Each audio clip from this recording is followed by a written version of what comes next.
All right, everybody, welcome back. This is Friday, August 16th, 2024. Getting started just a little bit late. And I'm hearing some feedback on one of the microphones, I think, but it's like wind or something. Um, but anyway, I've got my fan going because it's too hot. Can it be that? no, it's not that. Christopher got it, I think. Yeah, he got it. Don't worry about it. Um, so this is not like as this is taking shape. Thursday nights is when basically everyone kind of tests their own readings against my notes and tries to, see if what I'm saying makes sense, right? Like this is sort of like the notes is the how the sausage is made prior to the lecture, and now that you've done the reading for yourself, you're able to kind of follow along with me and kind of see what I'm basing my reading in, and then from that, hopefully, um, you'll be able to develop your sort of assisted reading, your sort of me as your sort of secondary text, and then or your companion, right? And then um, if you test your understanding of my approach with me there, then hopefully that'll give you enough of a basis in the text that next time you come back to it, you've got the parts that I'm relying on heavily marked up so that you're able to see what you want to do with that reading, whether it's something you want to problematize in the future, if it's something that can be corrected upon. Maybe you'll read some secondary texts and you'll be like, William Large actually thinks this though, and so you'll have to test your own interpretation against these other ones, right? And so that's kind of what Thursday nights is all about. But Fridays is it's time to get into stuff with Terence here, and I don't know, we don't have a special name for it, but right now it's just reading with Terence. Will be our little shorthand for it. Reading with Terence. So I'll Well, give you the floor I've got here. a name, but it's based on my inability to eliminate a reflex when I hear almost anyone with an American accent saying tarrying with the text. That's how I say it. But my name is Terence because I came to France and people liked calling me Terence. I never liked being called Terence, or they call me Terence, and that sounds nice. But in Terence. Australia, I was so 44 years ago, it stopped. But in Australia, I was always called Terry.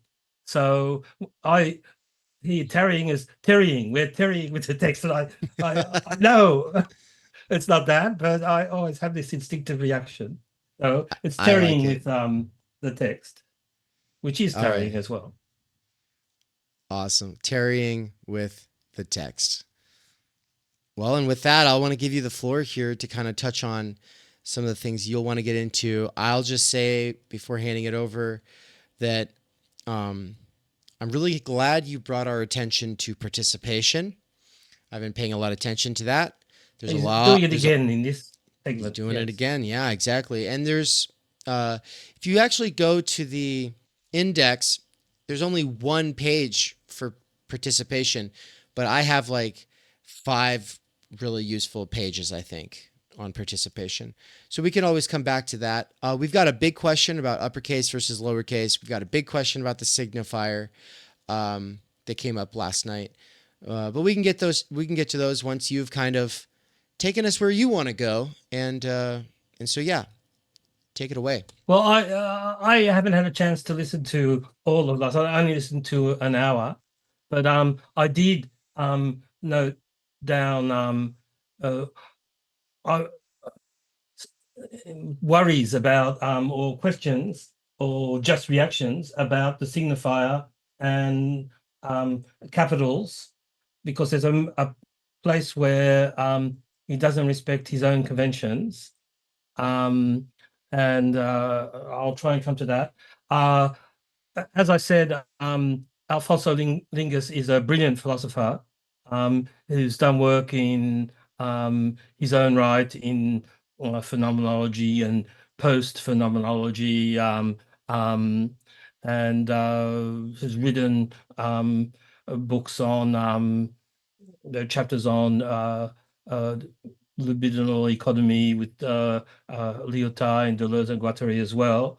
He goes over all that tradition, and he's just really good. And when he translates, he really knows what he's talking about. So there are very few errors, and maybe sometimes things that he chose that maybe he didn't need to take that translator's choice option, but it's basically a really good translation. So I don't want to do any sort of academic study of the translation. That's not very useful and is boring as well. But I've got a few notes on translation, a couple of notes just on what is the background or who Levinas is arguing with, because it is dialogical. It's all dialogical. And that comes to a remark on translation. It's not a criticism, that our section begins. Is that it? Truth and justice, freedom called into question. I thought there was, I thought we began with, I don't know why. I thought we begin in the first paragraph with discourse. So discourse in French, it's almost the same word. It's discours, written the same, except there's no E at the end. And Lingus took the option of translating at first, in the first few pages, he translates discours by conversation. He doesn't even put a note in. And then later on, no doubt you've seen it. I don't know when it's in the first section. Suddenly he puts a note and says, discours will sometimes be translated by discourse. So why did he do that? It's because when Levinas is saying discours, he means conversation or metaphysically interpreted dialogue. So to bring that out and not put us onto the wrong track, in a way, we have to avoid discourse analysis. We have to avoid associations with Foucault and people like that who talk about discourse. When discourse, when Levinas is publishing this in 1961, he is free to give the sense he wants to it. And for him, there, because he likes etymological roots for things, it's dialogue. And so conversation or lingers at the beginning, and then sometimes the word conversation just sounds wrong. So he puts discourse in, and the pity is that you lose, if you're following the argument, you can see it's the same word, but you lose the visual signal that I'm still talking about the same thing. So here he suddenly says, whatever it is, first paragraph, but the metaphysics or transcendence is recognized in the work of the intellect that aspires after exteriority, that is, desire. So suddenly he's talking about desire. He's motivating it by talking about aspiring towards exteriority instead of closing yourself off, because we'll see the world where we've closed ourselves off later on. And he adds, but the desire for exteriority has appeared to us to move not in objective cognition, but in discourse, which in turn has presented itself as justice in the uprightness of the welcome made to the face. So we have discourse there, and probably it's useful in this section because he's talking about, for me, I agree with what, I didn't hear everything that Zachary said, but I agree with what Zachary said at the beginning of the Thursday session, that he's mainly doing epistemology here. Maybe Zachary thinks that he leaves epistemology behind at a certain moment. I'm not sure, but he's distinguishing cognition, objective cognition, where basically it's trial and error. And that's what spontaneity is there. It's not you brought in liberalism, Marquis de Sade, and stuff like that. They're all associations with these ideas of spontaneity and obstacle and seeing people as obstacles and so on. But the basic thing is we've got three levels. We've got objective cognition where errors are just corrected. And you could see all knowledge like that there. So later on, he's criticizing naturalistic ideas of knowledge. So we can think evolutionary explanations of how we get things right and of how we get things wrong with our cognitive biases and so on. But it all can be explained. Then the second level is critical knowledge. So we recognize the errors that keep cropping up. And we say, well, we've got to figure out something about us. There's a reflexive turn at that moment. And that's where he starts talking about critical knowledge. We can think critical rationalism in whatever form, Popper or Habermas, or I don't know who else counts as a critical rationalist today. Maybe Brandom would go in, at least in part, in that category.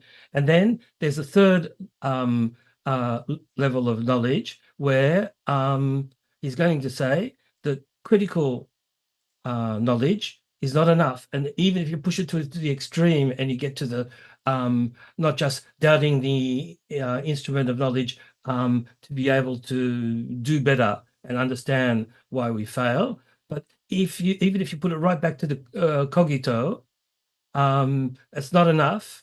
We need the relation with the exteriority, the outside, and that's discourse.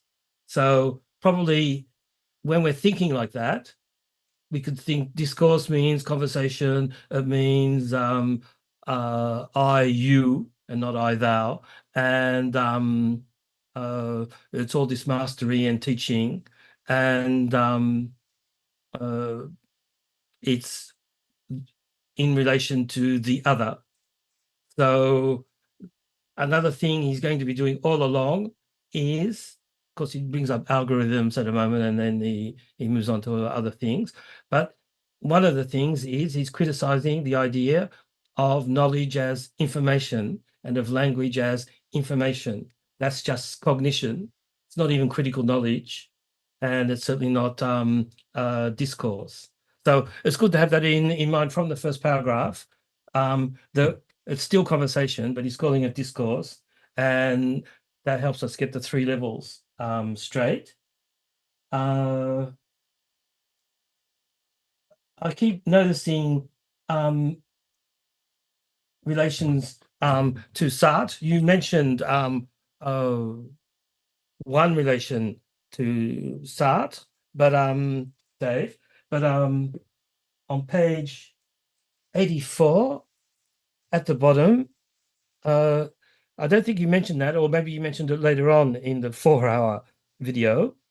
At the beginning of the second section, existence is not in reality condemned to freedom, but is invested as freedom.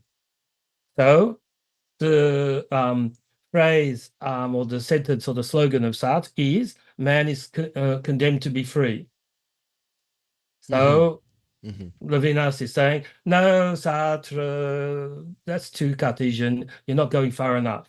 Freedom is already good, a reflexive awareness as compared to objective cognition, where almost like sort of learning machines. But one second. I'll be I actually one second. So yeah, sorry about that. I had to pause because there's somebody. Yeah, no, I said we had to pause because there was somebody there was somebody at the anyhow, that's about it. There was someone at the door. No, it sounded really interesting what you were talking about. I want to know about it. So you talk about vous and as a pronoun of that should indicate height, and it's not social authority; it's transcendence. Yes, That's what I came in on. Yeah.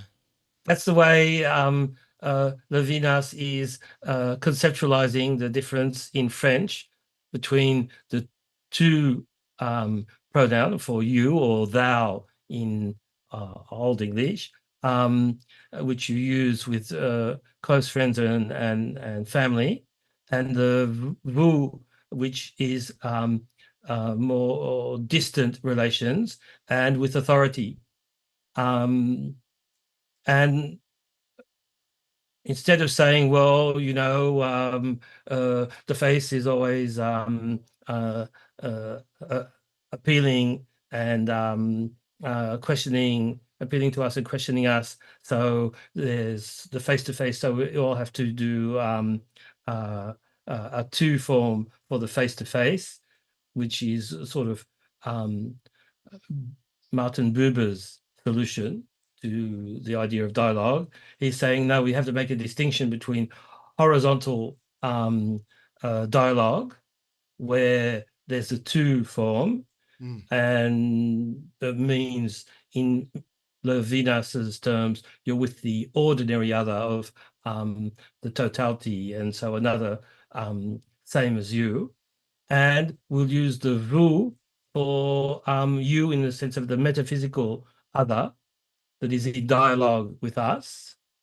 And the vous, as he uses it, will indicate this transcendence and this vertical dimension.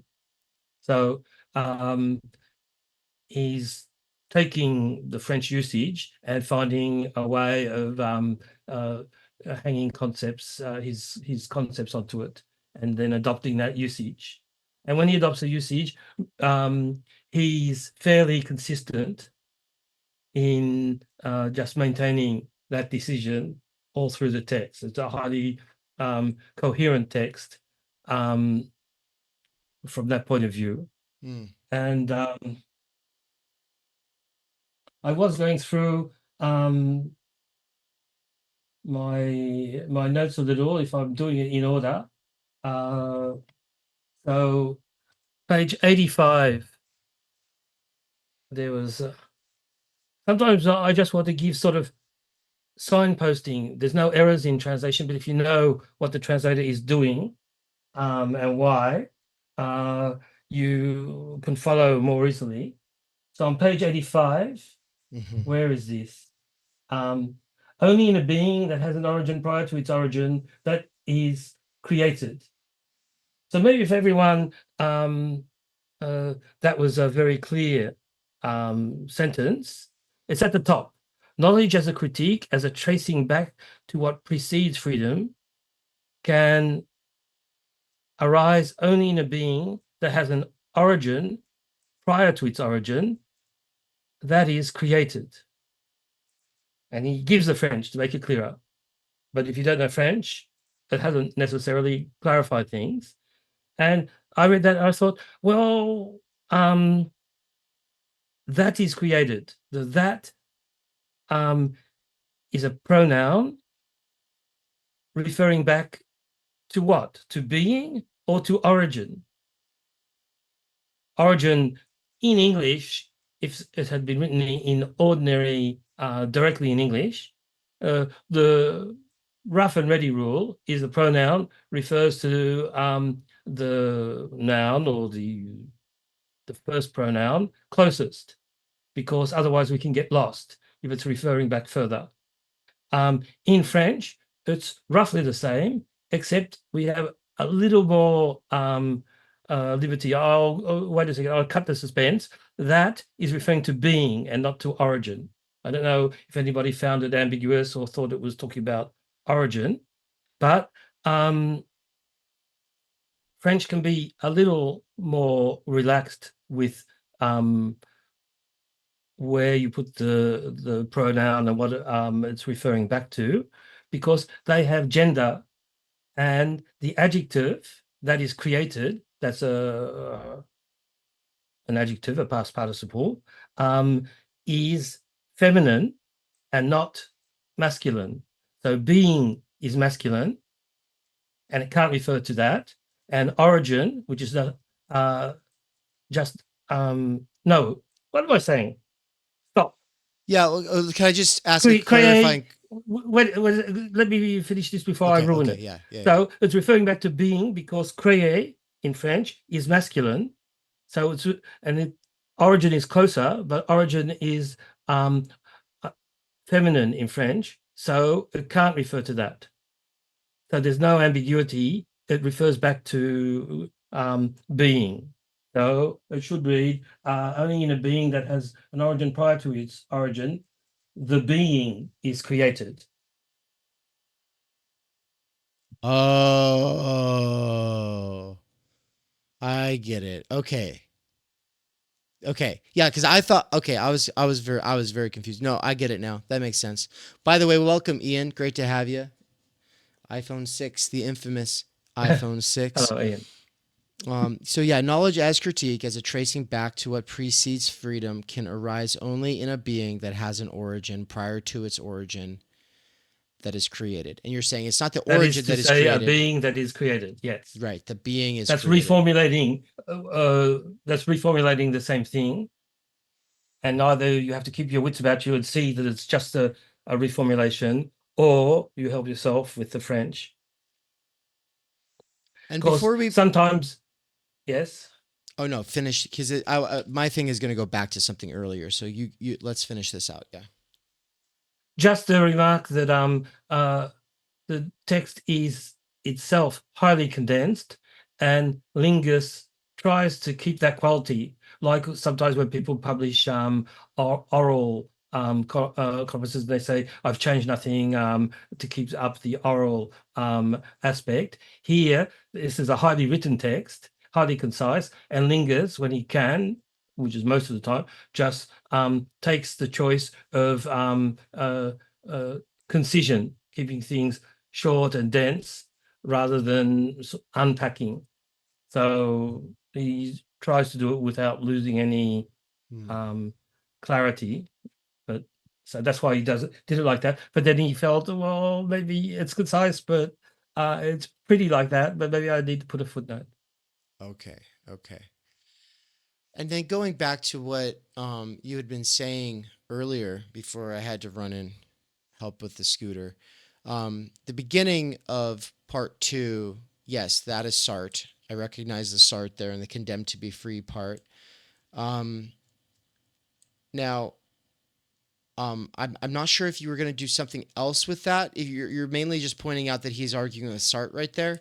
But did But you all say that around there's there, did you say that there's also Desaad? Desaad? Is there?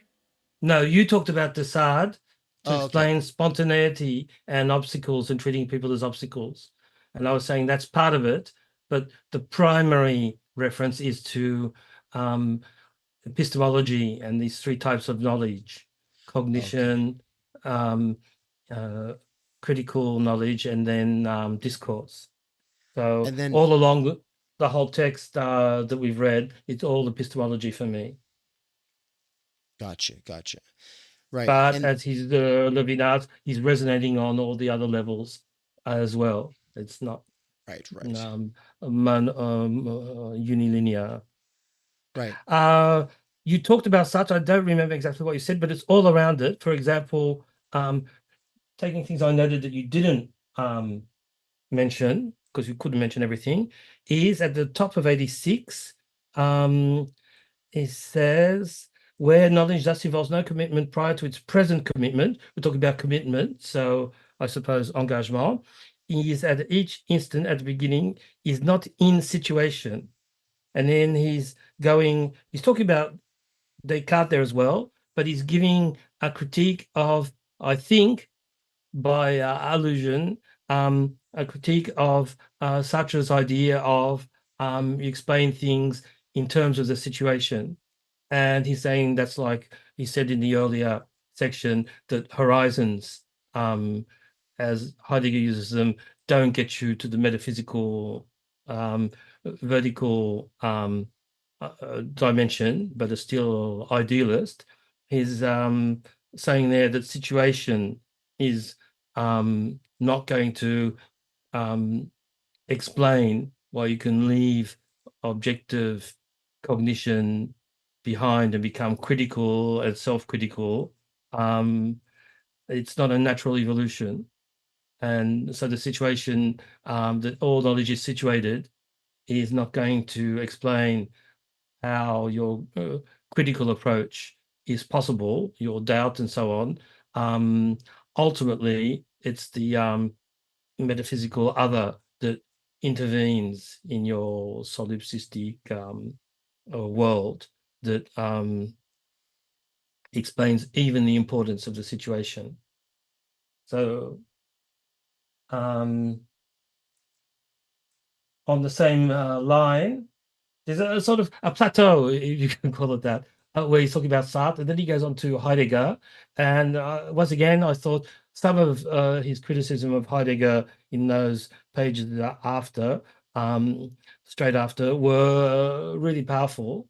I don't know if I agree, but he's saying that Heidegger is in fact suffocation.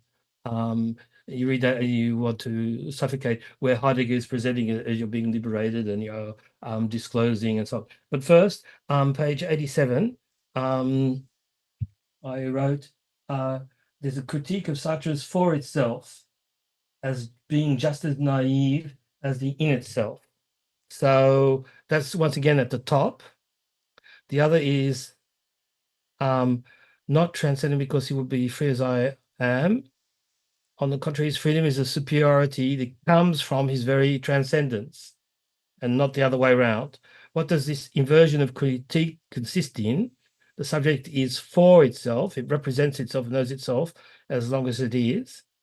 But in doing that, it's just extending its domination, extending its identity, and seeing things in terms of what confirms and is absorbable into its identity, and what things tend to refute it. So Sartre going for human beings in his existentialism, saying we're not self-identical substances, we're not a substance in itself, we're a subject for itself, that still is just a more refined approach to the imperialism of the same.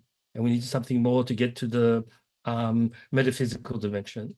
So he's taking Sartre seriously and taking time and looking at him from several different angles.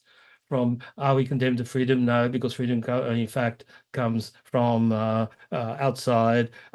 Is the situation and situated knowledge going to give us a better understanding of why we're not learning machines, but something more? No, because the situation is part of this imperialism of the same, and the for itself saying yes, but in the situation, I mean the for itself in the situation, that the for itself is still part of that same imperialism of the same of the totality. We're not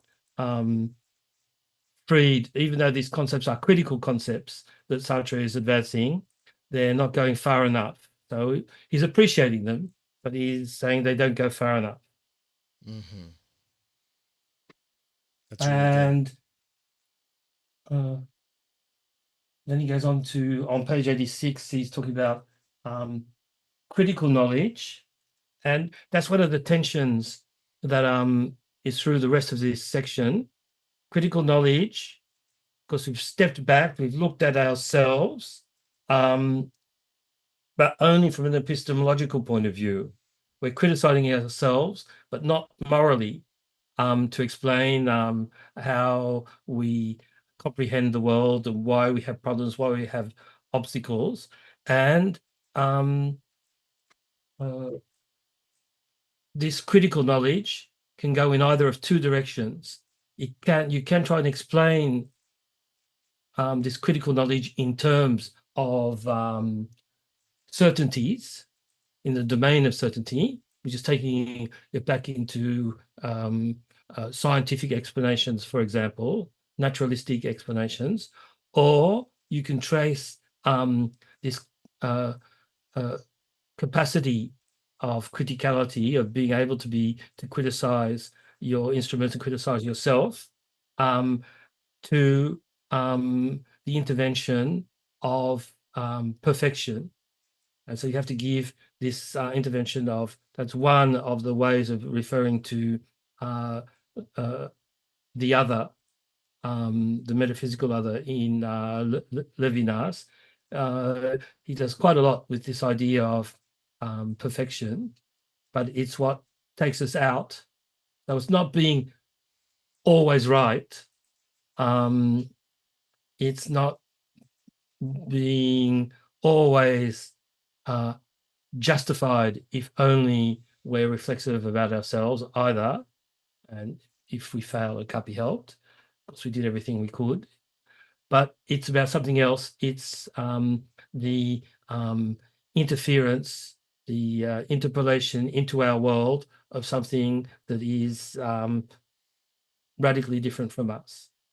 So they're the two poles that he's going to look at over and over again and say, oops, that falls back into objective knowledge or certainty, or oops, Descartes, you almost got there with your idea of perfection, but you didn't quite get there because you didn't call into question what allows you to call things into question. So there was a small step, seemingly small step that Descartes didn't take, that would have changed everything. But Descartes didn't quite get to that step. Just a thing that annoyed me in, because he does it twice, on page 88, at the end of the paragraph that began on the page before and occupies the top half of the page. 88. He says a pretext for an unintermitting psychoanalysis. So we understand what it means. It's not intermittent, so it's continuous. Unintermitting. So, and he says it a little later, I didn't know down on what further page he says it. And unintermitting, well, we understand it. I'm not even sure I've ever seen it before. I mean, it is, theoretically speaking, a normal word. And in French, the French word is ininterrompu, uninterrupted. So he could have just said uninterrupted, but there he went for elegance. Unintermittent is, well, it attracts your attention. So he likes that because he does it again later on. Lingers. Yeah. So what kind of so is this just like the psychoanalysis that never ends? Somebody who spends their whole life in psychoanalysis? Okay. It's all like it's like the same era as Heidegger. It's all just a uninterrupted monologue. It just goes on and on and on. More of the same, more of the same, more of the same. It's all maybe you could say in Hegelian terms, it's all quantitative continuation. There's no qualitative leap into the height or into relation with the height or into transcendence. So it's never going to get. It's like his criticism of the attempt to overcome the crisis of foundations that had been going on in the first half of the 20th century. Even if you use critical knowledge, you'll only ever getting a foundation that needs another foundation that you will find eventually, and that will need another foundation. And so it's an infinite regress. And you'll need the intervention of transcendence to found a critical reason to found the freedom. And that's a real foundation because it's of a totally other type. So this unintermitting strategy is well, it's not meant to be unintermitting, but you will never come to the end of it until you break out of that horizontal movement and get a relation to transcendence. Okay. what did I say?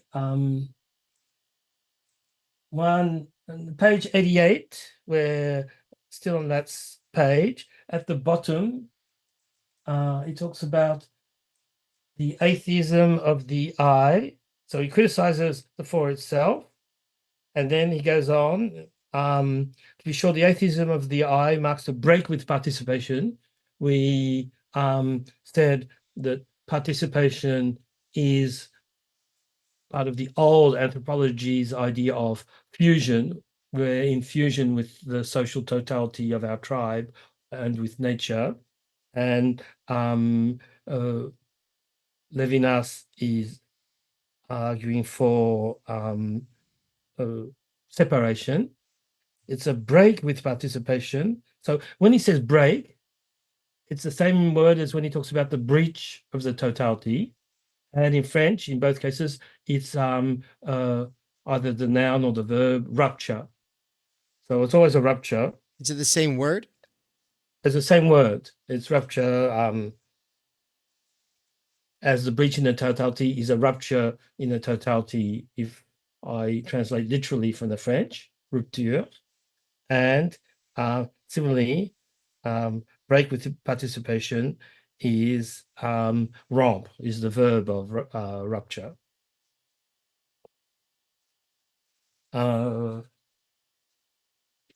And it goes on. Maybe it's just after that. He talks about dissolving in the neuter. Is it on the same page? I've got it. Participation is associated with him, and he's going to do a critique of that just a little further on, being dissolved into the neuter, and which objective cognition can do if it explains our critical reason by or scientific explanations like its evolution, baby. So that's associated with, I'm pretty sure, in from existence to the existent. That's where he criticizes Heidegger's notion of being as just the neutral with a capital N. So he puts the neutral with a capital N. So maybe I'm wrong about the particular book, but in one of his earlier books, Right. being is this sort of silence, somehow a continuous noise, a monologue, and it's the neutral, and because there's no transcendence to give it relief in any way. The presence of the other, I wrote it down, but I didn't explain it. The presence of the other does not clash with freedom, but invests it. So there's he's playing with the word invest, and he uses the noun investiture. And it's not economic investment. I think he uses economy to belong to the world of the totality. So it's not financial investment. It's not libidinal investment either. It's invest higher instance invest you with a mission or a mandate. So presence of the other does not clash with freedom, but invests it. So freedom is not self arising or self-validating or self-originating. Freedom comes from the outside, the exteriority of the metaphysical other, and we are invested with freedom. And that's an investiture. Where does he say that? It must be on the page if I wrote it there. Let's see. Invest. And we're on page 88. 88. Okay. If not, it's somewhere around there. Thought I just saw it too. At the top, he talks existence are reduced to the neuter state of the idea being the concept. So he's criticizing the neuter state of the idea, Hegel, being Hegel again, but also Heidegger, and the concept, I suppose, both. Because to escape the arbitrariness of freedom, its disappearance into the neuter, Heidegger's being, that we've approached the I as atheistic created, free, but capable of tracing back beneath its condition before the other, to wish to escape dissolution into the neuter, into the Heidegger's being, to posit knowing as a welcoming of the other. So that's the third form of knowing that he's calling discourse. It's knowing welcoming and not knowing mastering and possessing, and not knowing self-critically or critically either. It is a knowing that is a welcoming and so a dialogue. Okay, I don't see the investiture, but the question of invest comes up several times, and Right. it's always this transcendent investing of the subject inside the totality with freedom, and it just doesn't come about all by itself, and it's not to be explained in terms of scientific terms or objective cognition either, because then you lose it again. Right. There is one error straight after.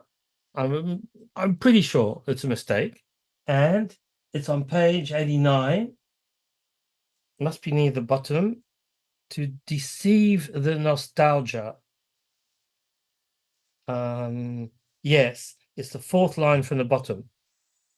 So even if his freedom should deceive this nostalgia for knowledge. So that sounds funny. You're deceiving nostalgia. It's a strange concept, and it sticks out from the discussion.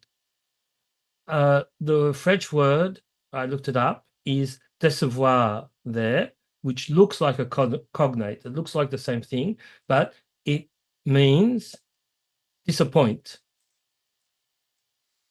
So that's a typical thing. Lingus, I'm shocked. It's a basic translation point. Keep in mind when you're translating from French to English and vice versa. Deceive and décevoir don't mean the same thing. So if we put disappoint, it makes a lot more sense. It means, what does it mean? We've got the traditional convictionary philosophy that objective knowledge is the ultimate relation of transcendence, that the other must be known objectively. So this is all the reduction to certainty and objective cognition.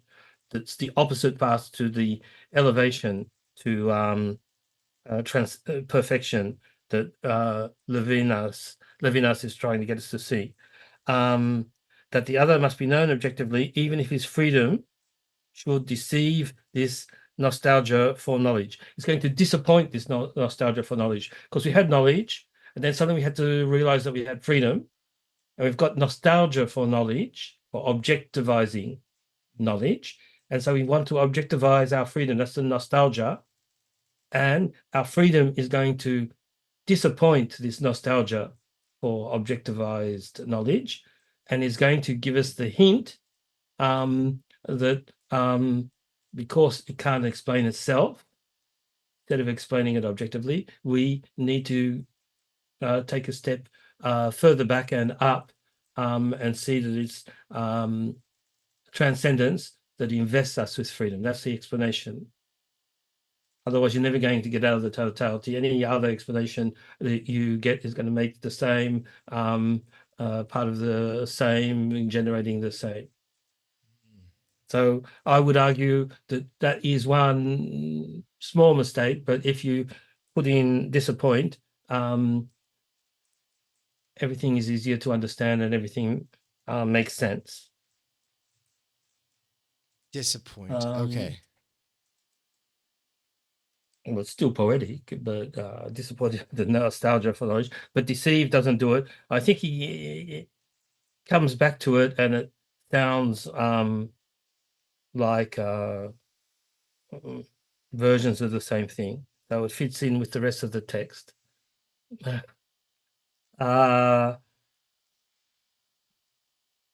After in the section page 90, any before stuff? Yes. before advancing, let's just double check really quick on Ian, who's here. What's up, man? You've had your hand up for a little while.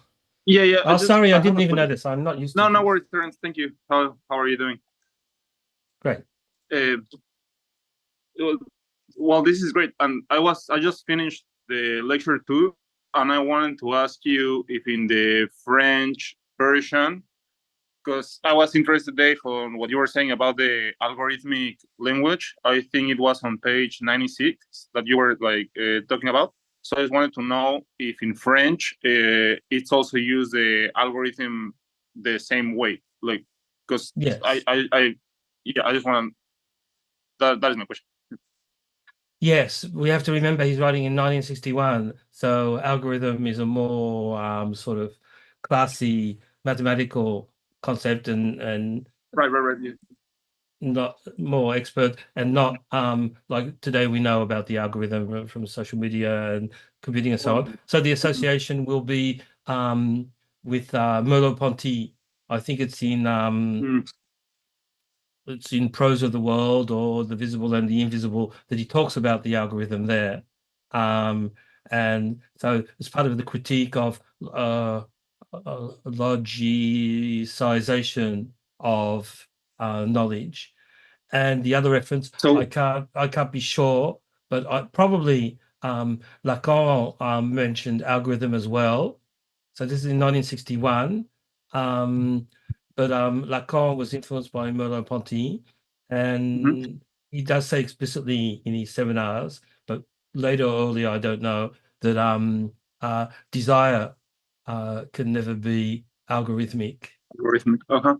Okay, no, that is good, because I was thinking like exactly like algorithm as in math as a set of rules, and then Yes. trying to connect it. I don't know if this makes sense, but with the set and the saying, and that Yes. when language turns like algorithmic, it using your word, Dave, stultifies the Yes.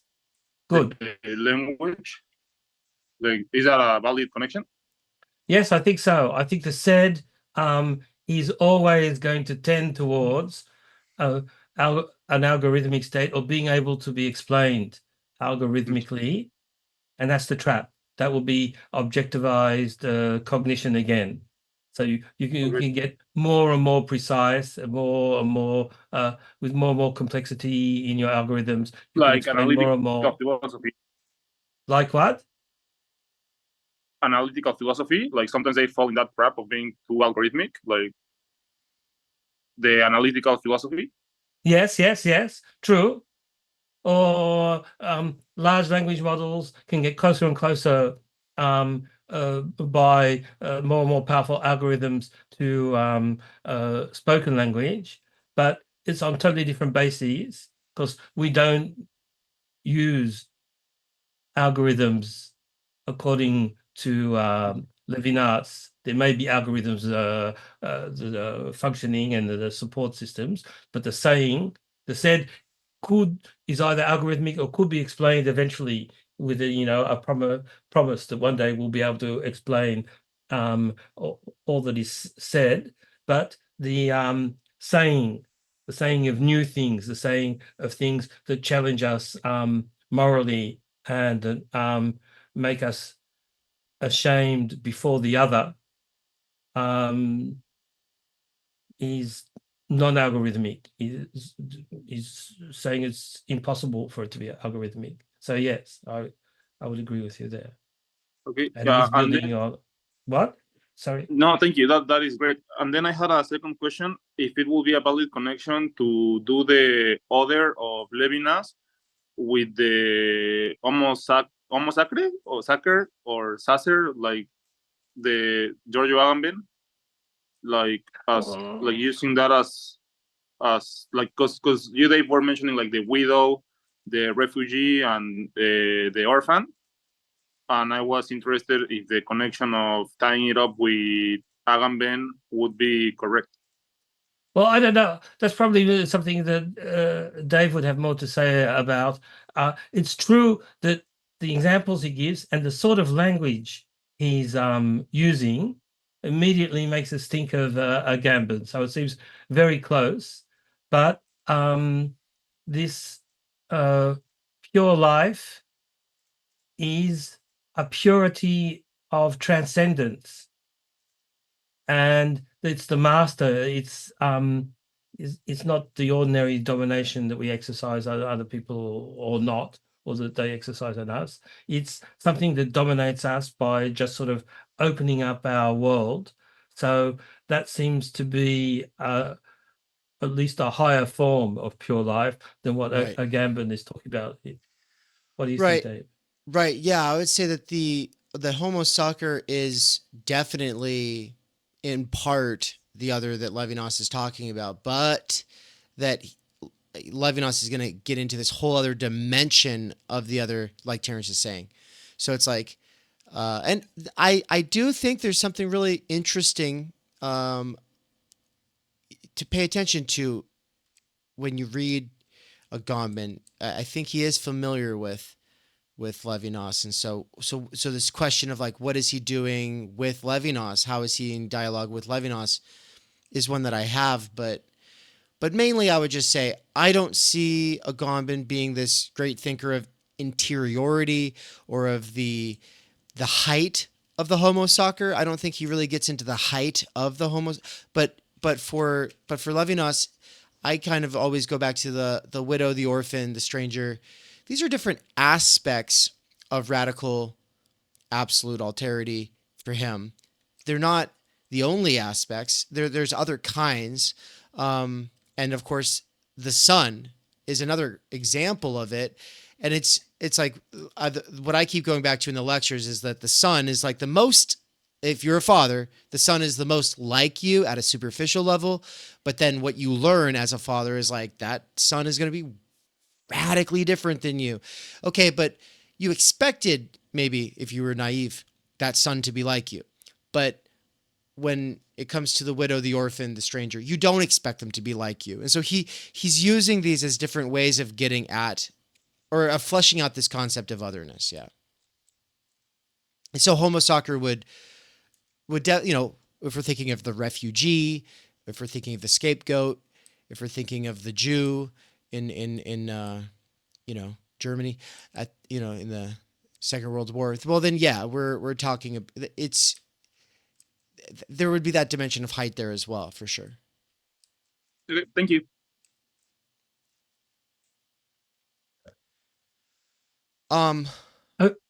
Really Yes? quick, I just want to say a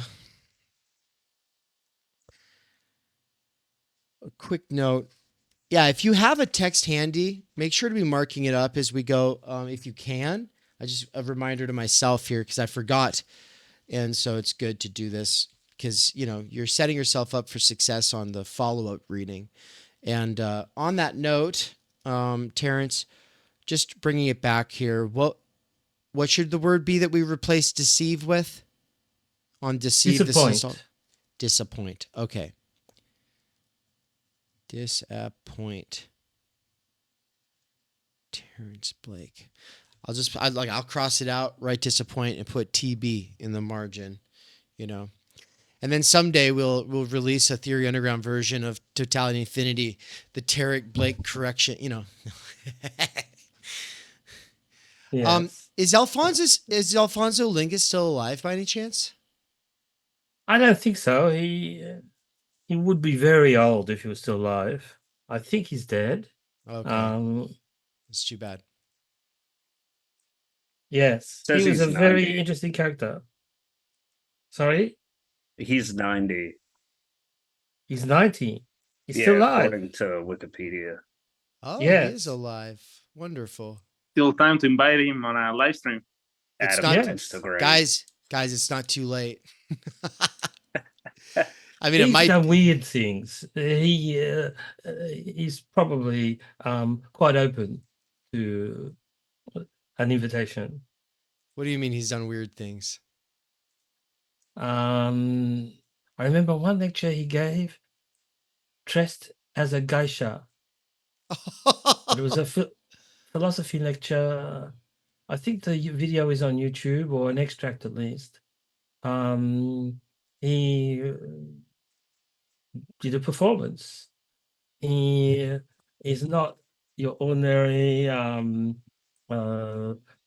straight framed academic. So that doesn't prove he's open to just anything, but it proves he's open to other things than one might expect. Cool.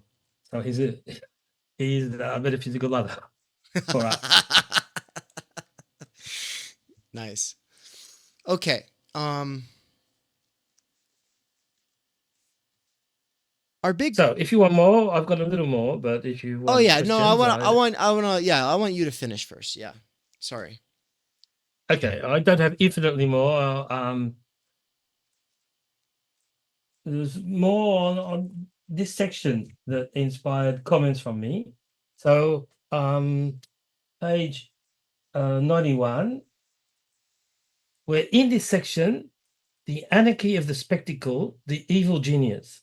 Now, something very funny happens in this section that you wouldn't get from the Lingus translation, is that suddenly all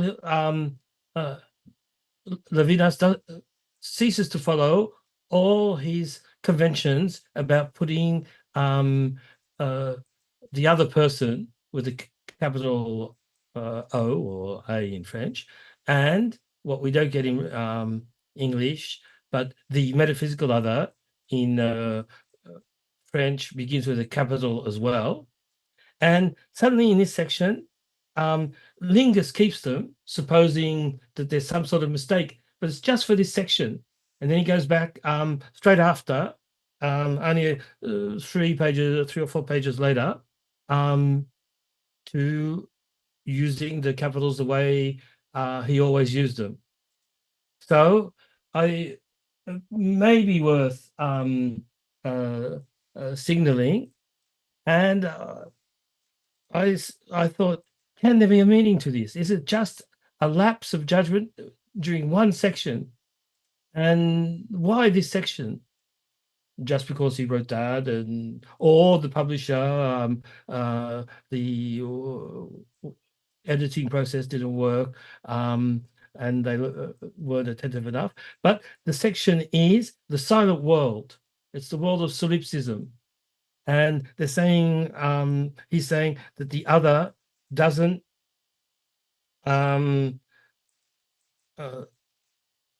get us away from this horrible, it's hell, where you're all alone and the other at best is an evil genius, or he's sort of implicitly there and everything is ambiguous but slightly mocking.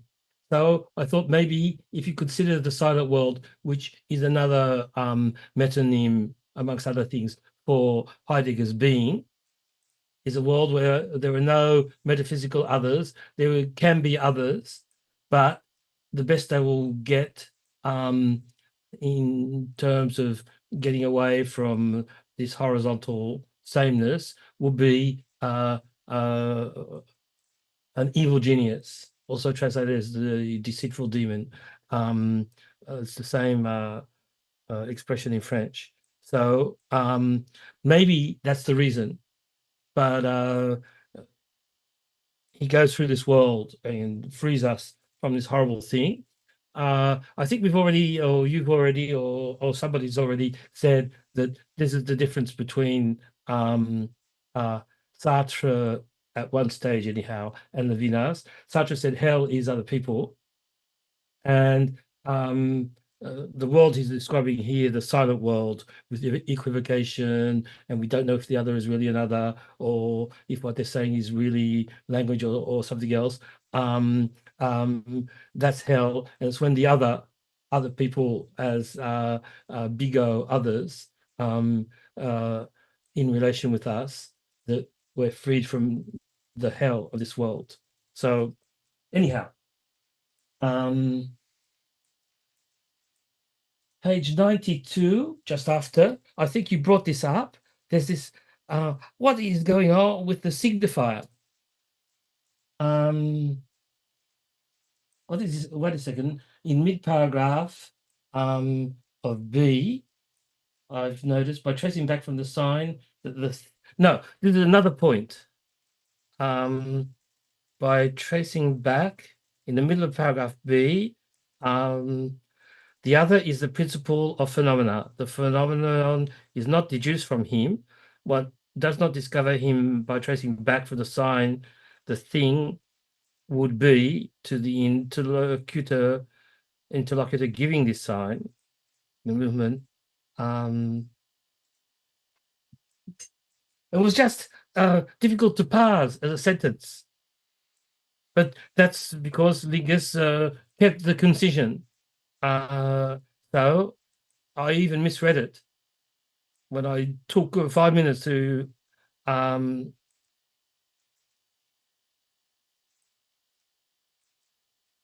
you can't Hold on 1 second. I'm sorry. I got the guy back at the door here. He's a repairman. I'll be right back. Sorry about the pausing, guys. I had a guy who I've been trying to meet with for weeks. He's the third mechanic that I've had to pay to take a look at a scooter that was a Christmas present, but it broke. It doesn't work. It's a huge pain in the butt. But long story short, he's gone. Like electric scooter? Yeah, it was a Christmas present. It was really cool. Those are good. Yeah, Yeah. it just doesn't work though.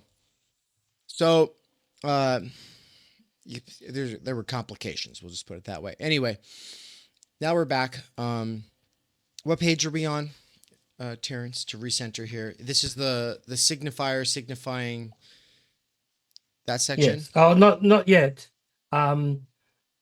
Page 92. B expression is the principle. It's just one paragraph, and in the middle of the paragraph, the other is the principle of phenomena. So we're going to understand the principle is important word for Levinas. Where is this?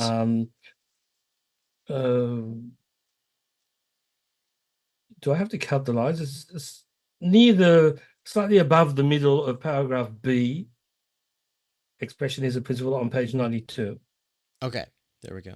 And I'm reading just before to give you time to find it and get with the next sentence.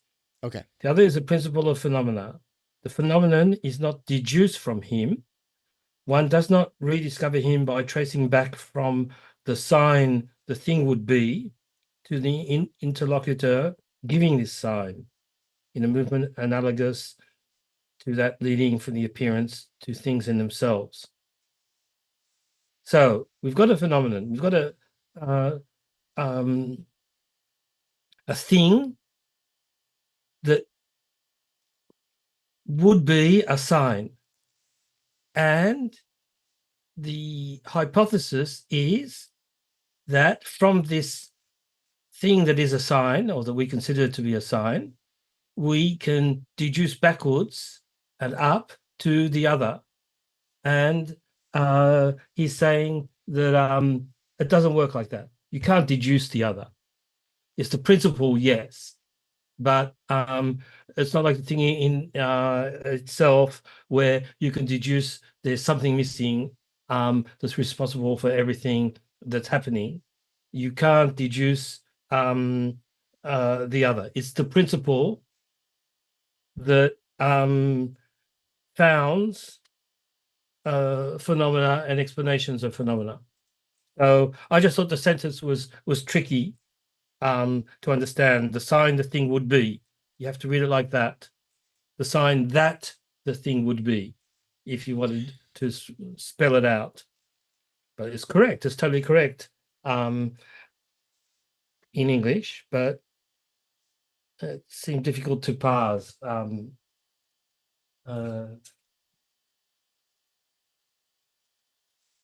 Page. Then there's something very funny. with his argumentative style that probably you see, but you have to be wary of, and that he's going to devote a paragraph to a supposition that, in fact, he's going to reject after. But he does a whole paragraph on it, and the sign that he doesn't agree with this idea, but he wants us to entertain it, and then he lays out in the same paragraph the consequences of it. The sign is how he introduces, how it coheres, and there's some grammatical signs. So page 94, this is a supposition. I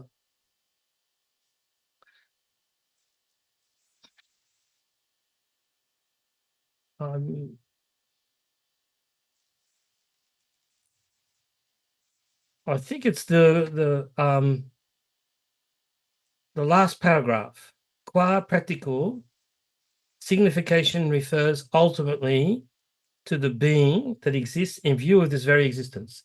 So it looks like he's saying something that he could be adopting, but in fact, it should be understood as, if we understand signification and practical significance as the primordial domain of meaning, it refers ultimately to the being that exists in view of this very existence. What does that mean? It is thus derived from a term that is of itself an end. So he's criticizing Heidegger there. And he's saying that we're going to the idea of ready to hand is not going to be better than present at hand. Right. And the key, the grammatical key that should make us, or could make us react, is would. The reference as signification implies would terminate, where the reference is made from self to self. We understand, if we understand the argument, we know he can't believe this. And would is the conditional, and in French, more than in English, the conditional is used for sort of an indirect hypothesis, or hypothesis that is supposedly true, but it would lead to these consequences.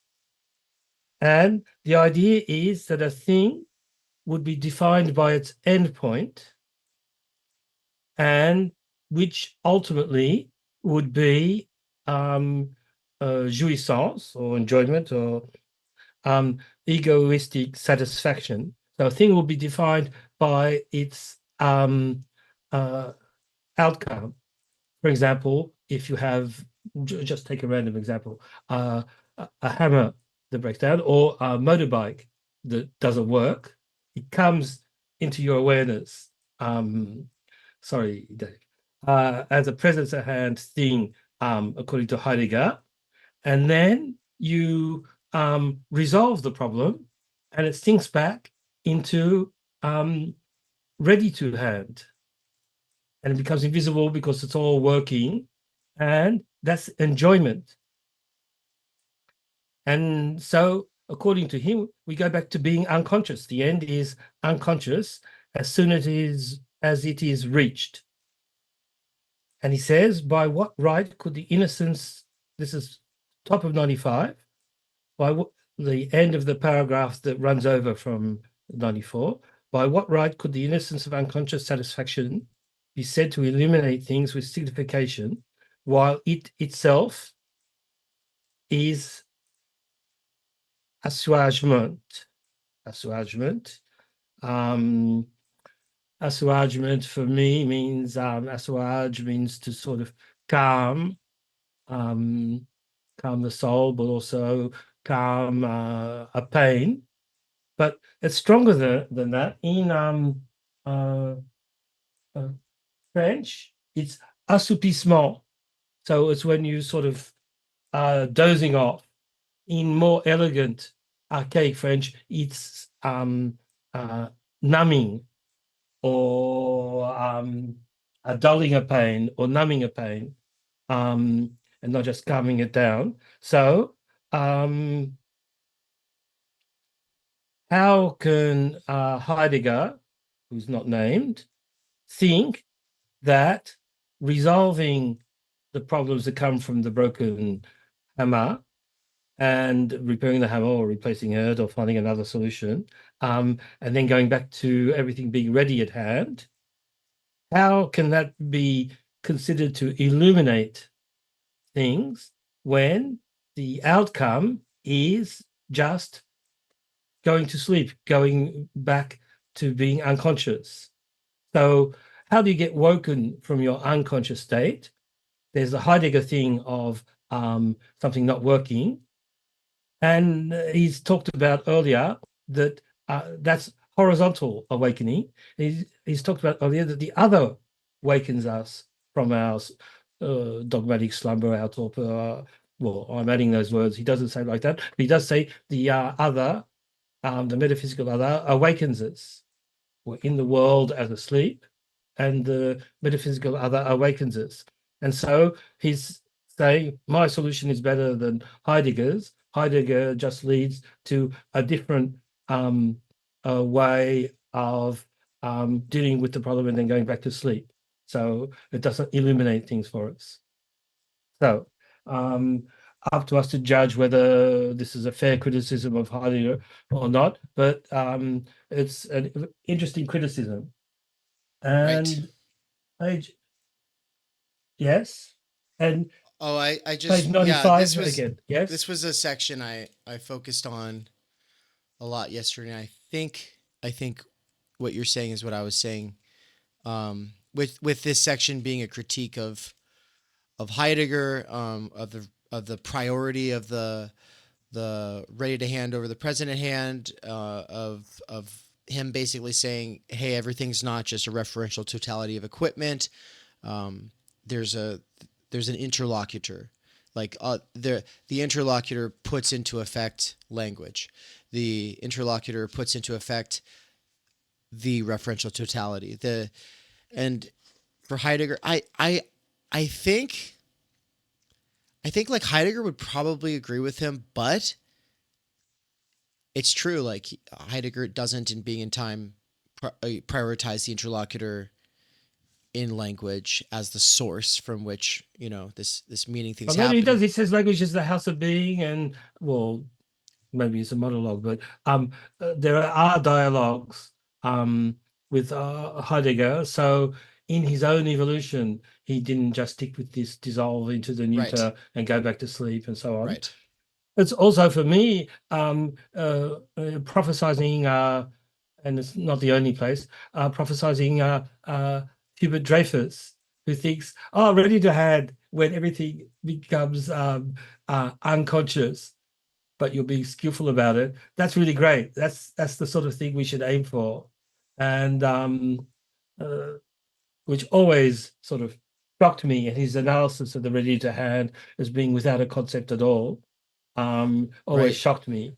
But so he's saying, don't think that the ready to hand and skillful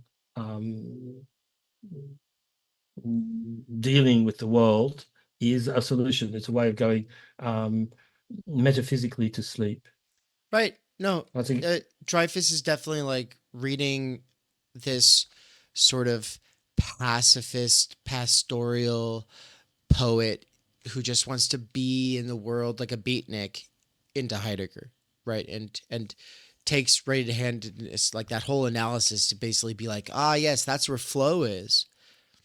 Yeah, well, flow is sleep for the Vedas. Yeah.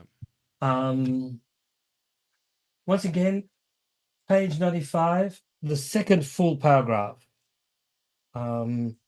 So we've got a run-on paragraph, then first full paragraph begins in fact, signification has always been envisaged, and second full paragraph begins in fact, signification is maintained only in the breach of the ultimate unity. Breach is rupture.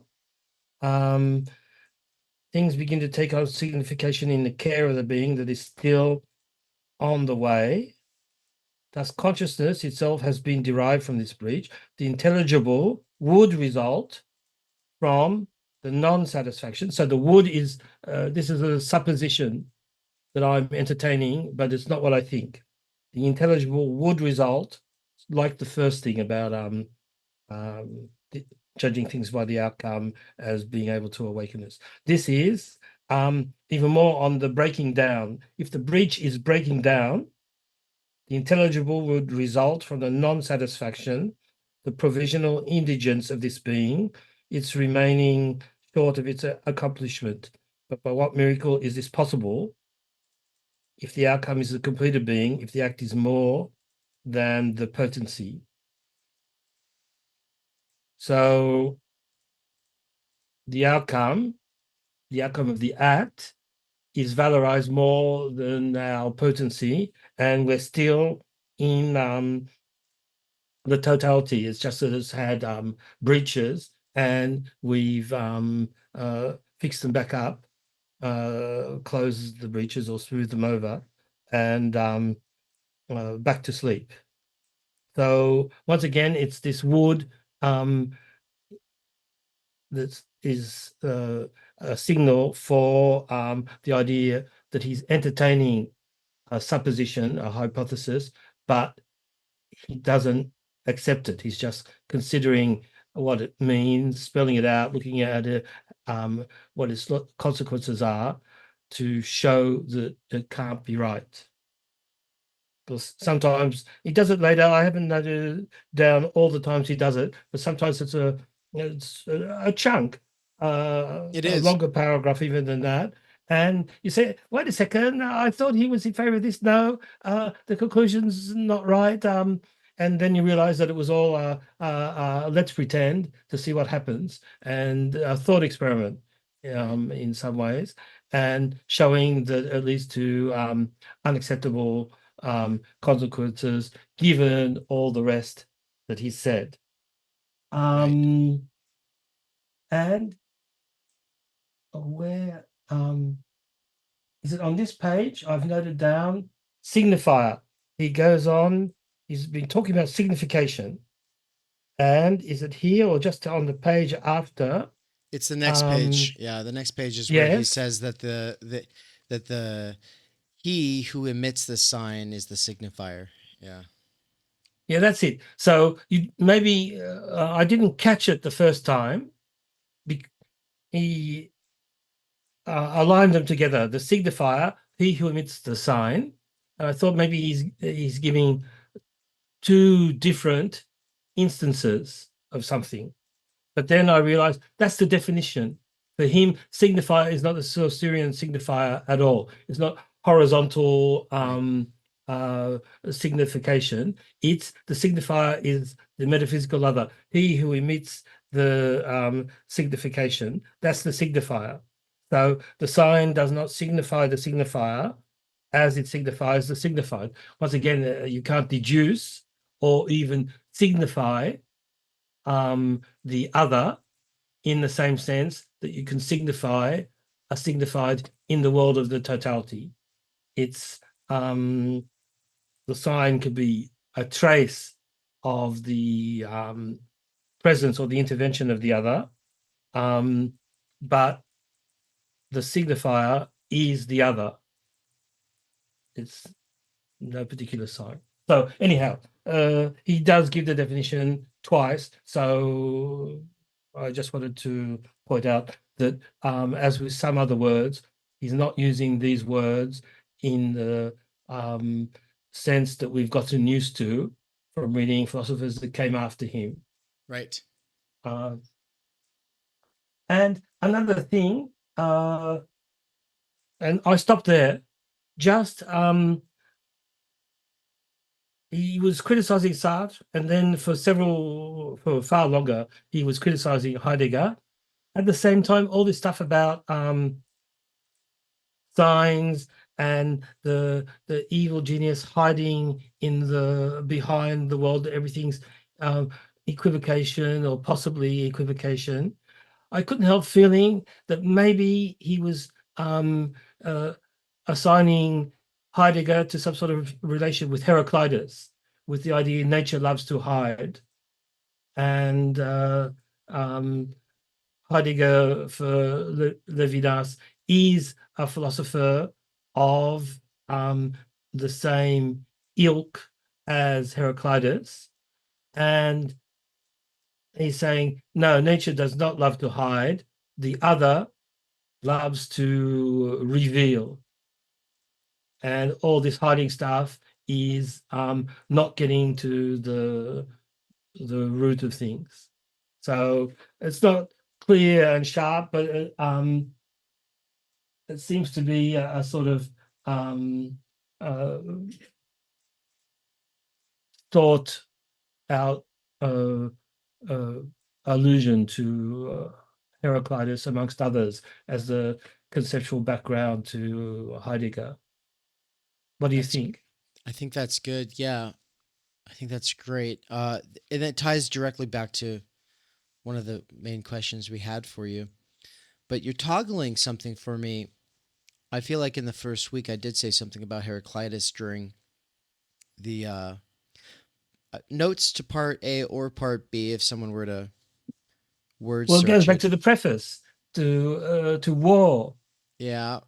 strife. Yeah. And there's that Heraclitus.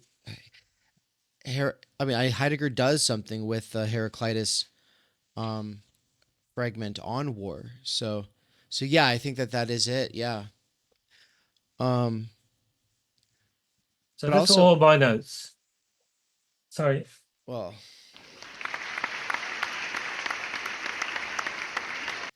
thank you. Your last note then hit on the big question from last night. And so I made a big deal in both my lecture and in the going over the notes yesterday of this connection with, the other as a signifier, the other assists the words, right? And I have yes. and I have like this, he says something alluding to that or foreshadowing that on pages 91 and 92. Then he does it here on 96, where I think it really comes together on 96 and 97, kind of the top half of 97, the middle of 96. And then he'll kind of revisit it on pages 100 and 101. And so I take that to be a major theme, and it's very important in a sort of post-structuralist sense, right, for breaking from Saussure, but also from breaking from Heidegger's referential totality. And so I see this as taking on both of those at the same time as you say, Sartre.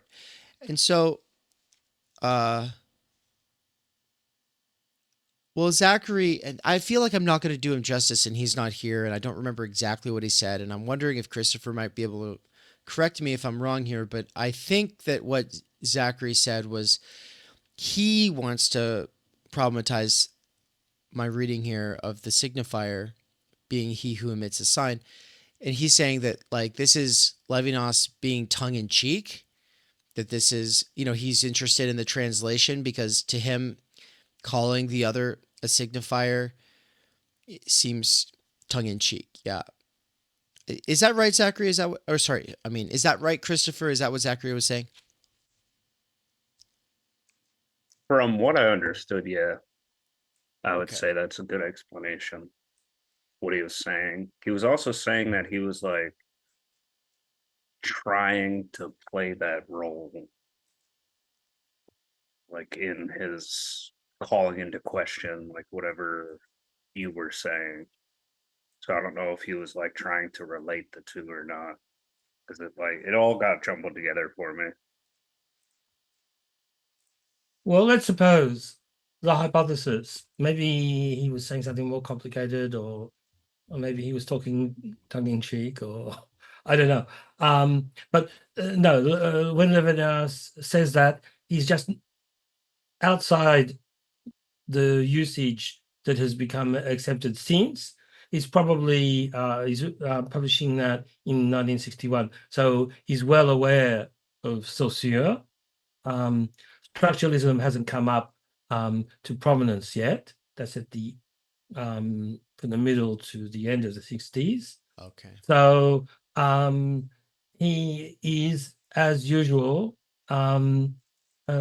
giving his sort of aristocratic, his high definition of words, and then maybe he's correcting something that is already being said at the time of thinking and then of publishing. But he's saying, for me, the signifier is he who emits the sign. That's it.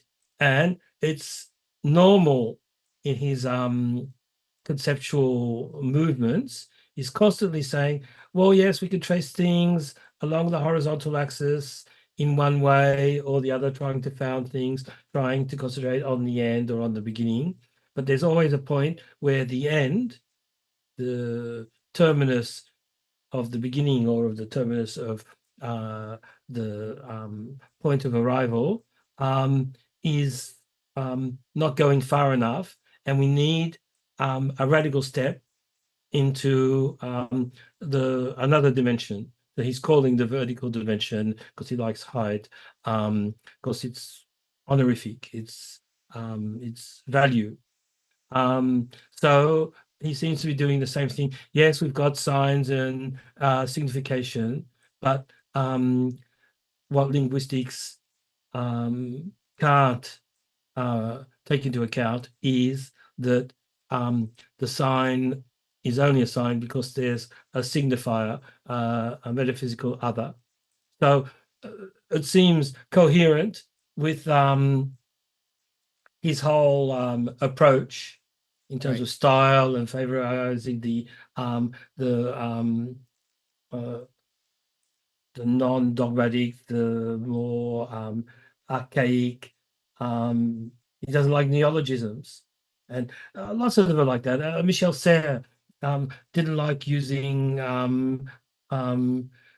technology, for example. He said technology is the study of technique or techniques. So what we call technology, he insisted we have to call techniques. It's a similar point.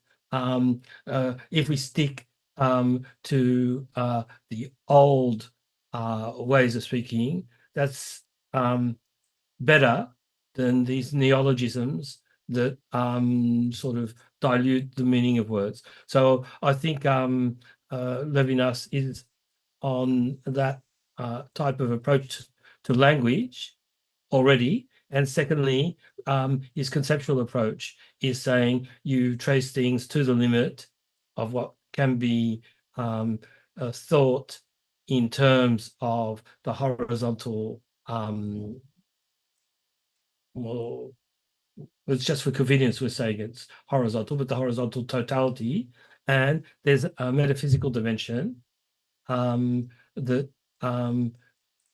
brings that into play, that explains it. So signifier, properly thought, is the other, and just as well, because that's what I'm trying to argue, that explains things. So if that's what he was saying, Zachary, I disagree with him on that point.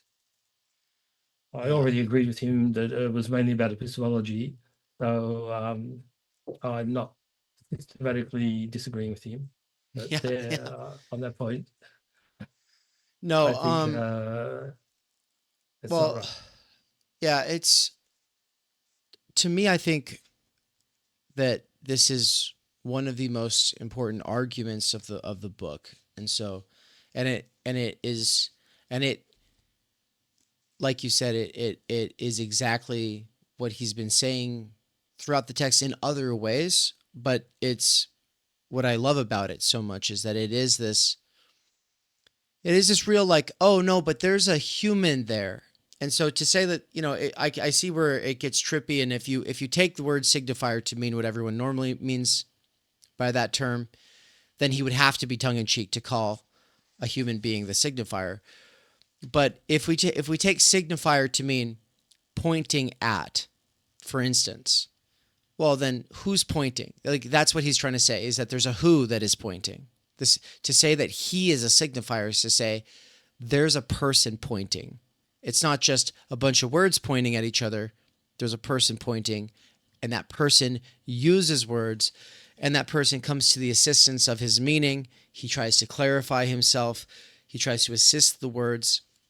And this sort of, this problem of like giving your meaning, but then that meaning not being conveyed exactly how you meant it, or not saying really what you were trying to get at, and then you needing to come to the assistance of your meaning, the need to clarify yourself, the fact that you can't say everything all at once. That's one of my favorite themes of the text itself. And so, yeah, I really love it. It's a great, to me, it's a great, like, sort of response to this way that some people talk about Derrida and Lacan. I don't know if it's fair to them, but they just, it's just like this endless slippaging. Oh, meaning's just always sliding around. You can never pin it down. And it's like, you could see how if Derrida is a Levinasian, he says he is, but if he is, it's not just that. Like, that's what happens when the words are left in the said, right? Like, but the point is that there's this priority of speech because the human is able to come to the assistance of the meaning. Yeah. What's up, Ian? Yeah, just it's like a comment, because I think something that I'm taking from Levinas is that concrete other, on what you just said about like language or having like a concrete signifier, right? And I struggle with that because, well, in my master's, I have to take some like linguistics classes. And it seems like linguistics, at least in the university, like at least in the US, they are like in a weird deadlock trying to make it like super scientific. And they are taking like the Chomskyan approach of it. Like they are still in that thing. And I had this professor that I kept asking her, like, okay, but like, what is this research leading to? Like, where is this going? And the only answer she would give me was like, now look, like we're building a wall. Sorry, we're building a wall, and every little like research paper that we do is a brick for it. But I'm like, okay, but like that wall is building what? Like, so it's just like they're just building like a massive wall, and it felt like they are really leaving the human that is speaking, right? Like what you were saying about like in this case, like being the signifier. So I think that is a crucial component of language and linguistics that I feel like sometimes, because we have these, like, we're not we as in us, but like the field has like a drive for making it like scientific and falsifiable and stuff like that, that kind of pushes or ushers out the saying, right? Like the possibility of language. Does that make sense? To me, yeah. Yeah. What you're saying is that the linguistics as a field has this huge drive to try to become some objective science, and in doing so, it misses this Levinasian other, which is, properly speaking, the origin of language. Speech is the origin of language. Speech as a response to the other, the need to communicate, right? That's what they're missing. And yeah, that comes right back to the funding. Where's the funding for linguistics coming from? From people who, it's coming from people who don't care about the humanities. That's for sure. We can say that much. We could probably say it's coming from either attempts by advertisers to manipulate people and they're funding linguistics, or it's coming from the state and its attempts to manipulate people. Military. Yeah. I was shocked with that like linguistics experience, because I'm like, bro, what is that metaphor leading towards? Like, but yeah. The other question, Terence, was one about uppercasing and lowercasing. And this is really the well, I talked about it. There's a section where it disappears, but what else is there to worry about? Well, not just of the other, though. Uppercase versus lowercase desire. What are we getting at in that difference? Oh no, were you Well, afraid of this question? no, but it's something more to worry about. Oh yeah. I would go with the idea that when I put an uppercase, it's metaphysical. And so it's related to the other, and it's related to transcendence. It's not just a big concept, it's a metaphysical concept that goes beyond ontology. That That's will work for almost everything, except he puts being with a capital B and the neuter with a capital N. So it's sort of ontology and metaphysics. mhm. We're not dealing with psychology, where desire could mean something uh, um, in the world of objective cognition. Right. We're not talking about Sartrean desire either. I don't think that Lacan is on his radar for the moment. No, I think you're right, but I would so that's what I've said basically was, yeah, uppercase D is going to have to do with metaphysical desire, pure desire, the desire of the other. He says all those things. So then lowercase desire would be general desire, not necessarily pure desire. That could be the desire for a candy bar, right? Like lowercase Yes. desire is just general, whereas uppercase desire, it's specific in the sense of being metaphysical. Yes. Or lowercase desire will be in the totality, in the world of the same, in the world where you get egoistic satisfaction of your desire. And uppercase the desire is where there is a relation to the absolute other, the metaphysical other. And so it's never going to be satisfied as well, because it's not in the realm of egoistic satisfaction. It's in the world of the infinite and the perfect. In the world, it's in the dimension, rather. I think that's really good. I think that hits all of our main questions. We've covered all of yours. I want to give Ian and Christopher a moment here to reflect or ask any kind of questions, and then we'll close out. You want to go first, Christopher? The main question I have, Dave and Terence kind of just answered. I was just going to ask you to hear Terence's take on need, since he was talking about desire. Just see if he could clarify that a little bit more for me. Because for me, it seems like need is like the whole I need a sandwich because I'm hungry. So I'm just trying to differentiate that from like lowercase d desire. I've got no idea. If you I don't have a page or anything, and even then, maybe I wouldn't. I remember desire was 62. I don't know if need. Yeah, desire we get at the beginning of this section, 82 even, and maybe before. Sorry, Dave. Sorry to just spring that on you without any reference. No. It's Oh yeah, it's- need. Yep, that's we again need with the Yeah, There's we always went over more it. to think desire about. need. Yes. There's always more to think about. So it's an important question, but I just don't have anything. Yeah, no, we I think we answered it more or less yesterday by saying that yes, need has to do with these bodily needs, these animal needs. It is in a sense lacking, but it cannot be explained fully by lack. It's not just that you lack something, because he's going to do this whole thing with dependence and independence. That's very important in next week's reading for you all. And basically, that is this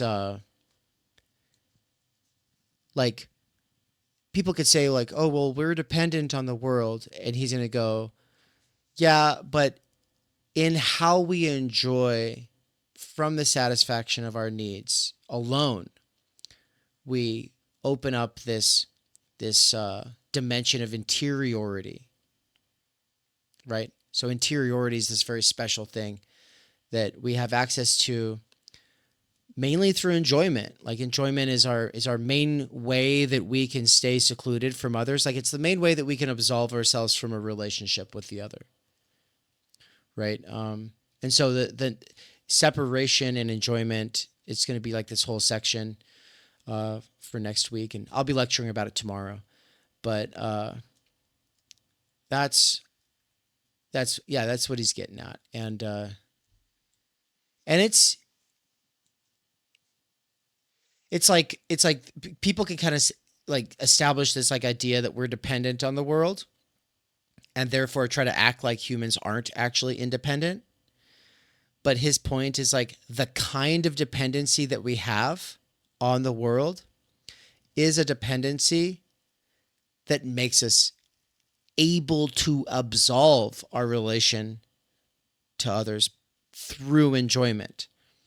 And he's not demonizing enjoyment. He in fact, he's very poetic about enjoyment. He has a lot of respect for enjoyment. Like it's part, like the fact that we enjoy the sun on our face and the soup, a hot bowl of soup. Like this is something special about us that philosophers tend to just kind of not take seriously.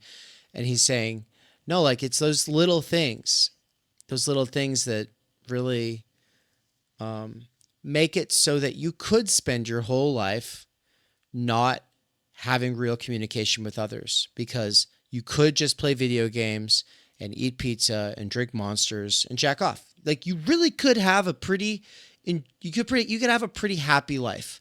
Of course, like for him, you're going to still have like this uppercase D desire for something more, but you could distract yourself from it with enough drugs and alcohol,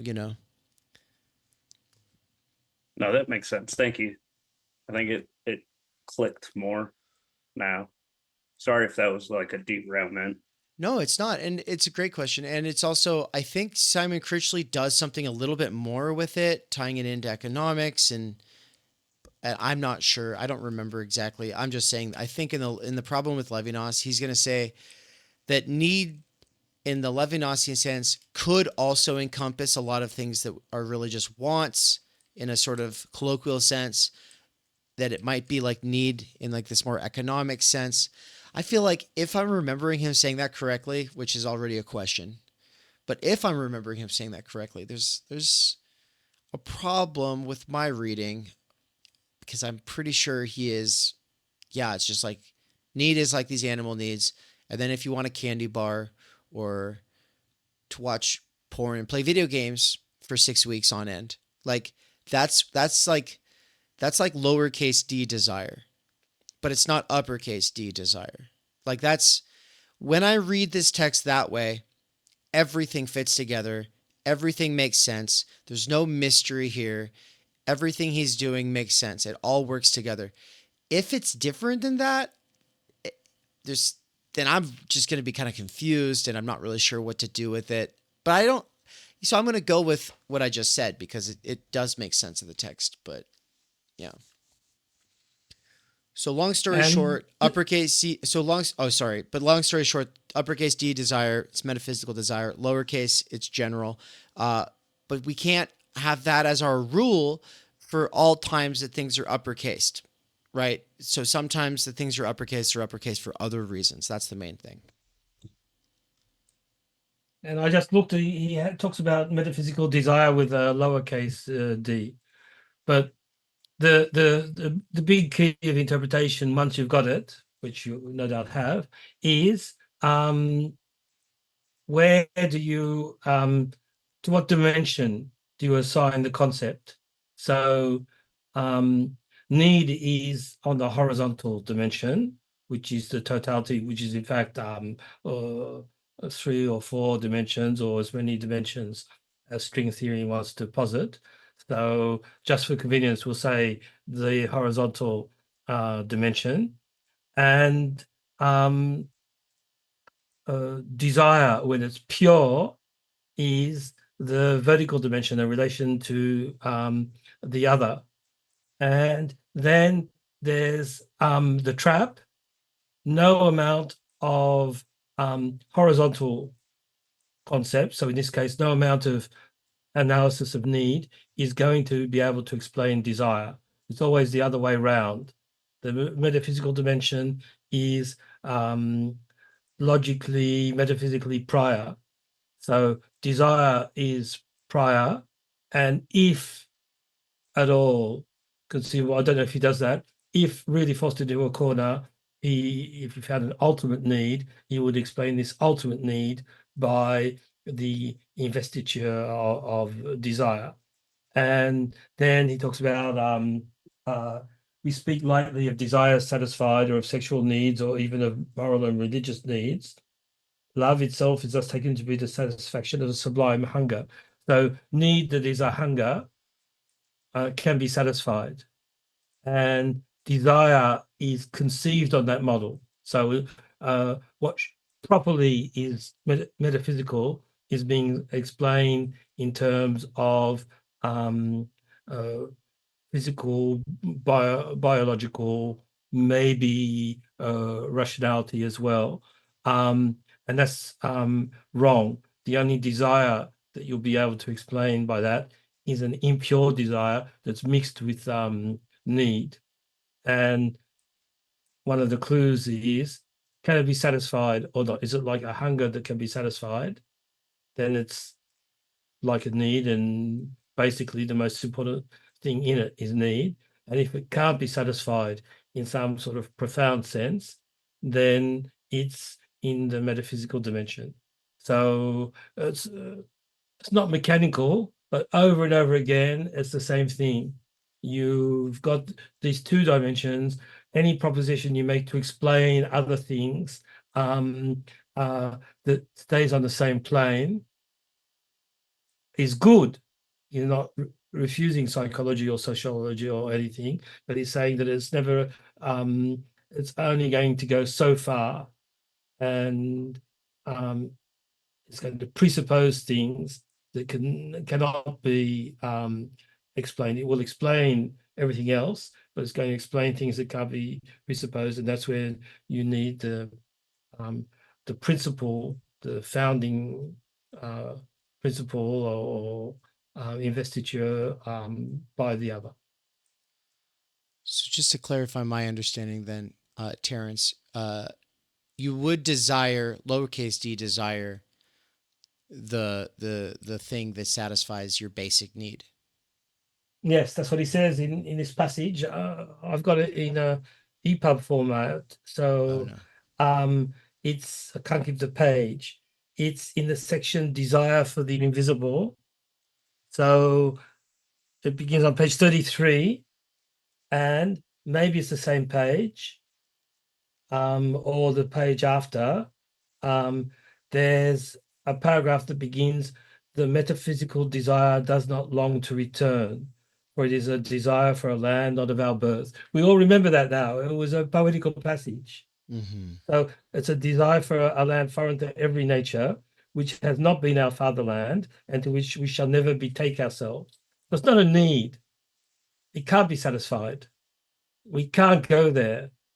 As I said, we can't go over the rainbow, and birds can't go over the rainbow either, despite the song, unless they're non-Levinesian birds. Anyhow, for So we speak lightly of desire satisfied. So that's bad. That's light talk. It's not correct, metaphysically correct talk. And sexual needs. So in fact, why does he say that? That means he's going to dignify sexuality at a certain moment, or even of moral and religious needs. And he's saying none of those things are on the model of need as hunger that can be satisfied. So, Terence, well, unless someone else has something to say, with Levinas, the desire should be understood more as desire in Lacan, as in lack, or more like in the loose way of desire, like it leans more towards what kind of desire, like what, or is it its own interpretation of desire? It's his own interpretation. You can see affinities or relations with Lacan because it can never be satisfied. Mm-hmm. But maybe he would accept this idea of lack, this thing about a land foreign, that not our fatherland, we were never born there and we could never go there. That sounds sort of like lack, but at the same time, he's going to say something that Lacan says far less frequently, that it's excess and surplus and abundance.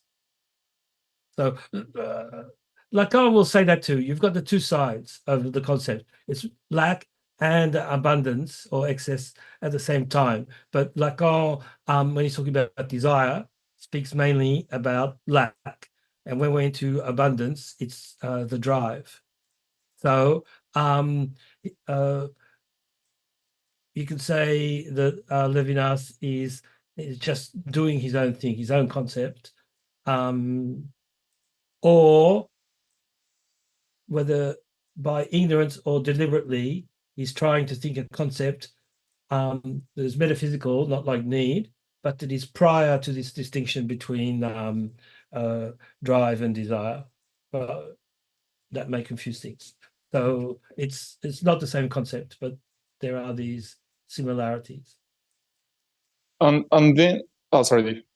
I was just gonna say there's a lot of similarities between what Lacan is talking about as drive and how we talk about death drive, and Levinas's idea of our need for escape from our solitude, from our ipseity, from our interiority, from our happiness, right? Like our need to escape from the suffocating being full of ourselves. And so I think it's useful to think of Levinas as an alternate explanation of the same feeling.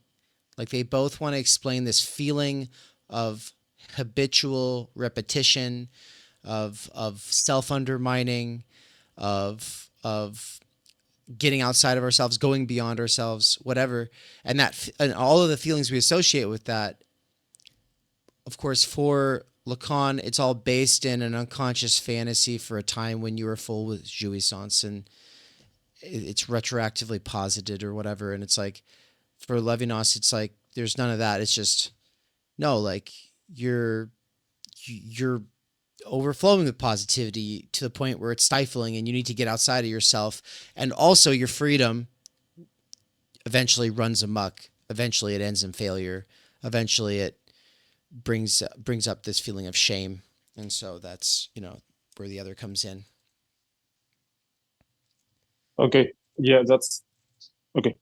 And then I would like, if it's possible, to go a bit longer on the vertical, the height, and the horizontal in Levinas, because when I think height, I think hierarchy, right?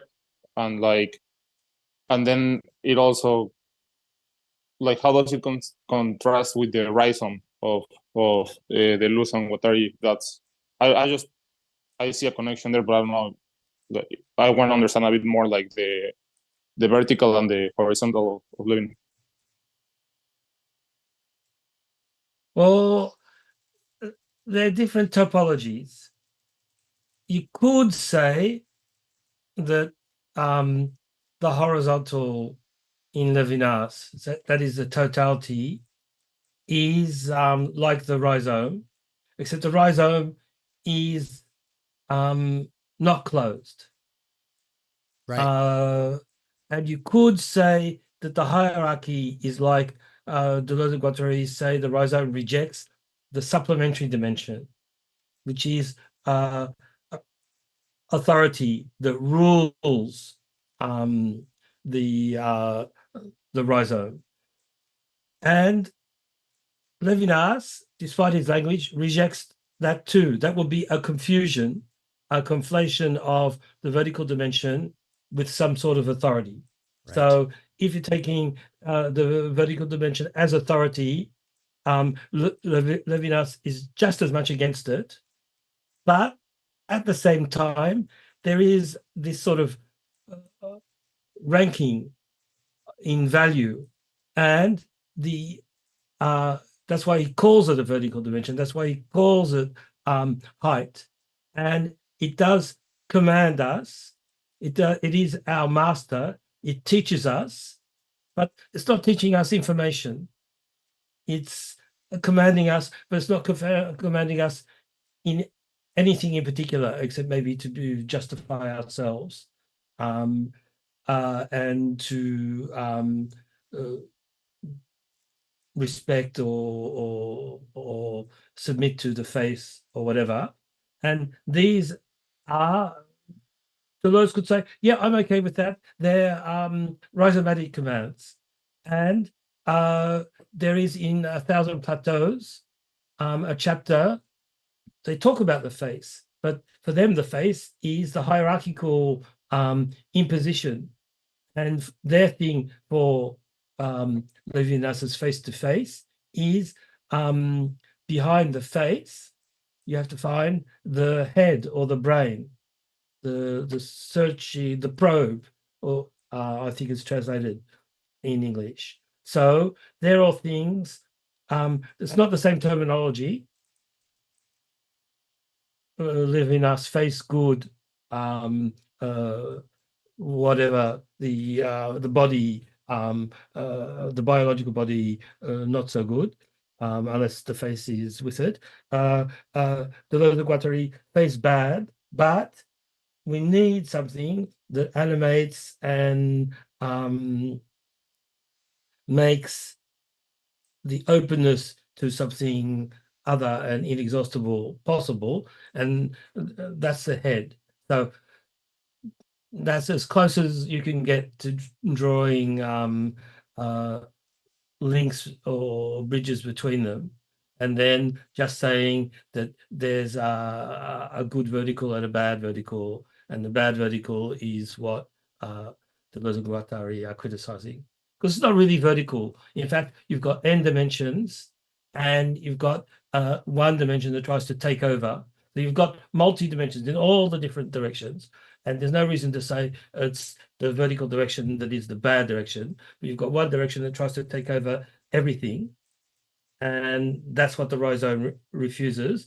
And in Levinas, this is the whole critique that we've been through this week of the objective cognition, which tries to take over everything and to take this other dimension of transcendence and to flatten it. But it's not at all the same sort of flattening. It's a authoritarian flattening, which obviously Deleuze and Guattari reject. So what is good on that is in Logic of Sense by Deleuze. I don't know if you've read that, Logic of Sense. There's a discussion of the favorite directions and dimensions of philosophers. So he talks about the idea that the depth is a superior dimension in the pre-Socratics, is the example he gives. He talks about height being the superior dimension. He's not thinking of Levinas there. He's thinking of Plato. So Levinas will criticize that sort of height as well. And he talks about something that he gives up 1 or 2 years later. He talks about the surface as but it's a surface of any number of dimensions, the surface as being the new postmodern thing to think. The surfers And as in like waves, like surfer. Okay, okay. yes, Right. yes. Yeah, yeah. But that's a sort of image to fix the changes that we've been going through, and to show that it's at all levels, from philosophy to sport.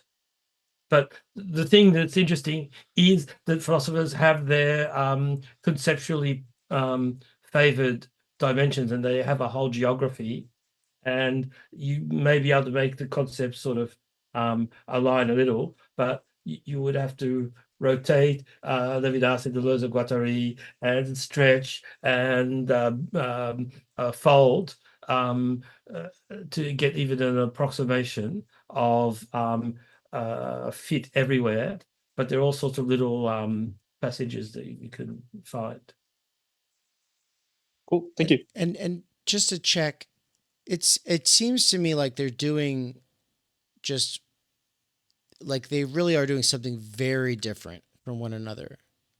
So it's like we can find like these moments of complementarity or of contradiction, but that those are at the end of the day, the nobility of the singular human just isn't on the radar for Deleuze and Guattari, right? Like this is not like that. Like there's not like this idea of like the sanctity of a human life or something like that. Is that correct, or would you say that is there in their work? I would say that it is there. Well, they talk about singularities. They talk about speaking in your own name and favorizing that others speak in their own names, which is a de-subjectification in the sense of effacing the emprise of the ego. But they're not going to talk about it in the same terms because maybe they consider the terms of Levinas too abstract. But there is a point, Deleuze and Guattari, or Deleuze in his lectures on Spinoza says, why is one of the biggest books of ontology of the history of philosophy called the Ethics? Spinoza's Ethics is an ontology, but ethics comes before ontology. So that will be a point of crossing with Levinas. But unfortunately,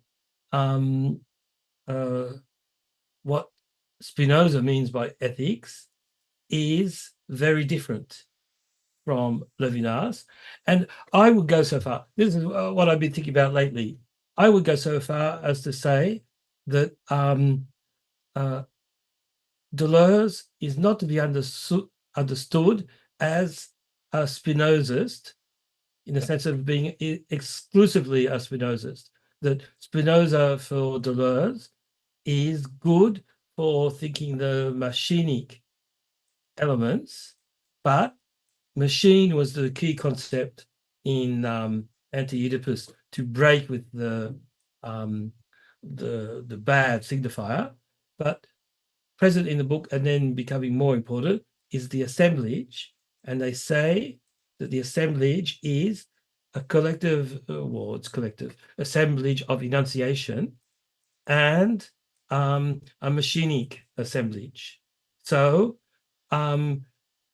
the enunciation aspect becomes ever more important after it's present in Anti-Oedipus, but it becomes ever more important after Anti-Oedipus over the next 10 years. Okay. You can see it getting stronger and stronger in importance.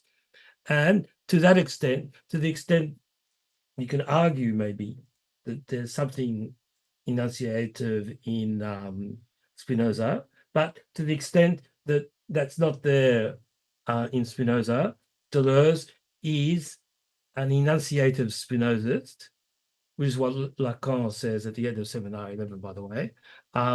So he's got a lot in common with Spinoza, but Spinoza is missing the enunciation.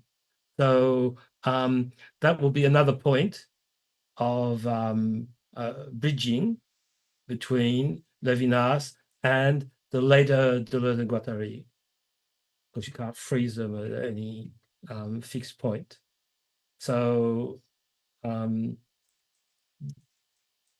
don't think you can sort of, pass easily from one to the other, but there are all these bridges if you take time to really go into the details and the evolution